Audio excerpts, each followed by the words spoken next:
DSS picked up Chido Onuma at the airport, apparently because he was wearing a t-shirt that says, "We are all Biafrans." Are we not all Biafrans? Are we not all refugees right now in our country? So DSS, that is supposed to be an organization, intelligence gathering organization, protecting Nigeria, picks up a man wearing a t-shirt that says "We are all Biafran," a man who wrote a book that's with the title "We are all Biafrans," that the vice president, Yemi Osibanjo, was at the book launch. At that particular book launch, he was there. And yet you pick him up. That what?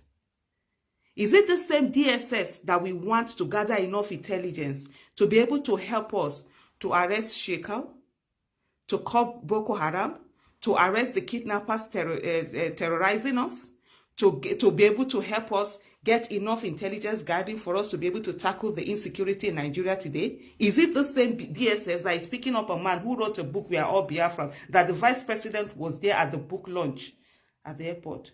Hey, we are in trouble in this country, honestly. We are in real trouble. Because what we have, we don't have an intelligence gathering DSS. What we have is a political DSS that is being used to intimidate citizens. If this is an intimidation tactic, it won't work. It will not work, not at all. Our voices can never, ever be shut down. We'll continue to call out this government that has failed in every ramification. We'll continue to call out this government that has not done the right thing by this country, that has not been accountable, that is not transparent, and that has not given good governance.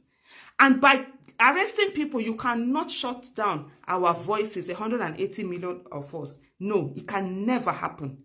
In case you don't know, my name is Aisha Yesufu. I am a Biafran. We are all Biafrans. We are not living in our country right now. We are merely surviving, and we deserve better. Better we do.